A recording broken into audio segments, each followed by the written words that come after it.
ko, no? So, I came here back in 2007. Sino po yung mga dumating dito ng 2007? Ayan, ang dami din pala ng mga batchmates. Okay, so back in 2007, no, bago ako pumunta dito sa Pilipinas po, ako ay nagtrabaho bilang area membership manager ng isang prominent gym, no? Fitness gym, Fitness First Philippines. So yung iba po siguro dito ay baka familiar kayo, no? So ako po ay nagtrabaho doon, pero yun nga po, no, I'm earning a standard salary, no? More than the standard salary, pero hindi pa rin, kahit medyo malaki sa standard salary ng Pilipinas, hindi pa rin po ganun kalaki ang sweldo, no, kinikita.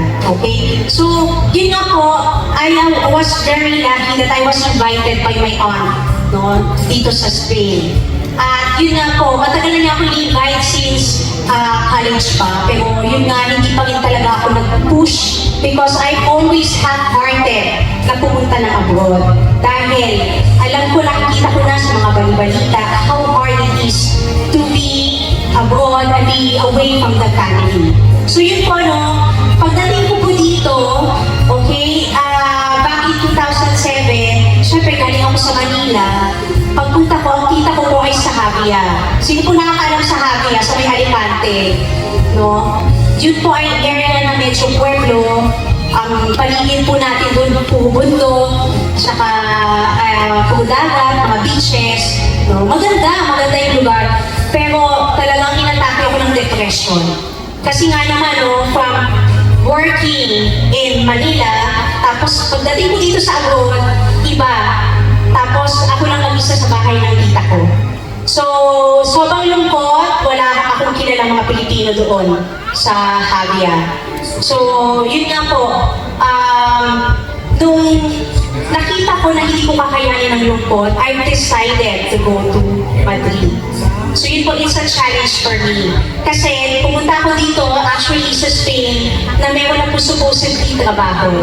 Pero pagdating ko po, may mga bagay din po na hindi talaga, alam niyo yun, hindi lumalabas, no, as planned. So pagdating ko po sa Javia, nagkasakit naman po yung may-ari ng restaurant na pagtatrabahuan ko. So it turned out, I was jobless. So, sumubok ako magtrabaho sa Javian ng iba't ibang mga trabaho. Meron akong part-time, nag-alaga po ako ng mga matatanda, may nag-alaga po ako ng may Alzheimer's sa Javia po. So, it was a challenge, no, for me. It's like 365 degrees change of life for me kasi alam naman natin sa Pilipinas, karamihan po sa atin doon, mga professional, pagdating po dito, we have no choice, no, but to take the jobs na hindi natin gusto, but since we need to work to support our family, kaya yun po yung ginawa ko. Pero yung naglakas ng loob ko ako na pupunta ng Madrid.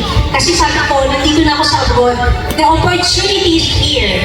Hindi ako magpapatalo sa depression, hindi ako magpapatalo sa takot at kung ano man ang mangyari sa akin. So when I decided to go to Madrid, yun, na-meet ko po, no? Dito ko po na-meet. Yun nga po, unang-unang nagtrabaho din ako sa bahay. No? 1 month po ako nagtrabaho.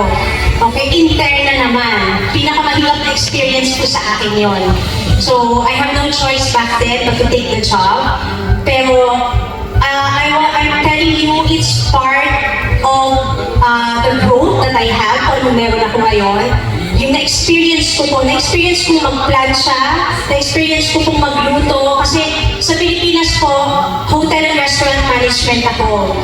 Yung nagtrabaho ko ng 1 month doon sa amo ko, talagang I gave my best, no? Nagluto ako, yung senyora, nagustuhan yung mga luto ko, syempre may presentation pa, no? Pero yun nga po, sila, pag binigay mo ang kanang kamay mo, kukunin nilang kaliwang kamay, no? Kaya ang dami nilang mga request sa akin, no? Nagtrabaho ko sa bahay noon.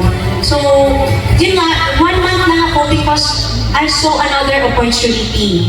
Because nung nasa Madrid na po ako, dito ko na-meet yung Filipino community. Sabi ko, wow, hindi pala lahat parang Havia, hindi lahat Pueblo. No, nakita ko sa Madrid, ang daming Filipino, tahanan community.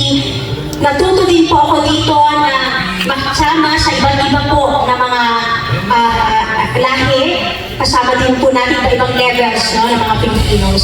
At ang pinakamaganda po na nangyari sa akin when I came to Madrid is yun po, no, when I met Freedom Business, when I met the community of overseas Filipinos, no, global entrepreneurs. Bakit po?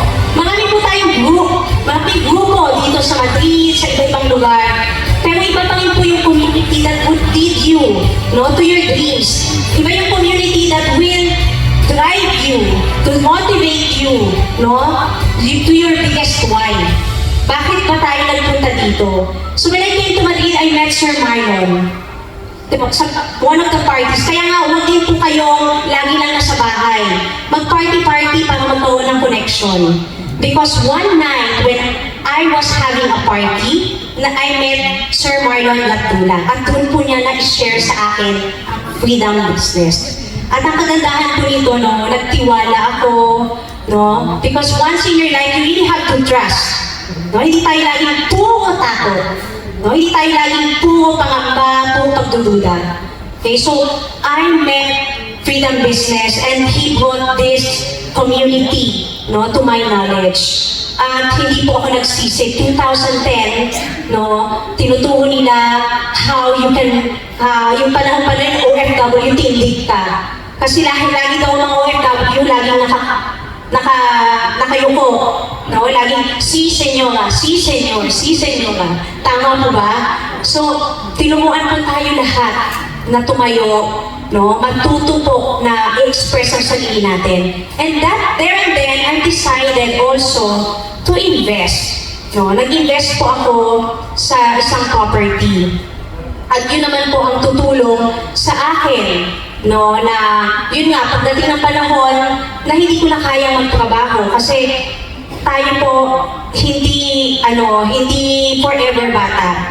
So because of the community freedom business, ang daming opportunity, nakapunta po ako ng Milan as an international marketing team, part of the marketing team. Nakapunta po ako sa iba-ibang mga countries, no? Nakapagbiyahe po ako sa Geneva, Zurich, nakapunta po ako sa Monaco, sa Belgium. Ang dami ko na-meet ng mga Pilipinos doon. At ang kagandahan po, no? You, as part of the community, ikaw na rin po, no, ang tumutulong sa kanila. Parang it's a duplication. Kung ano yung ginagawa ni Sir Marlon, nakita niya ako, na-meet niya ako, that's what we're doing. Entrepreneurs. Ayan. Kaya, yun nga po, you have to develop yourself, continuous development, and continuously to belong to a community that will help you become an OF winner. So yun po yung naging buhay ko. Maraming salamat po.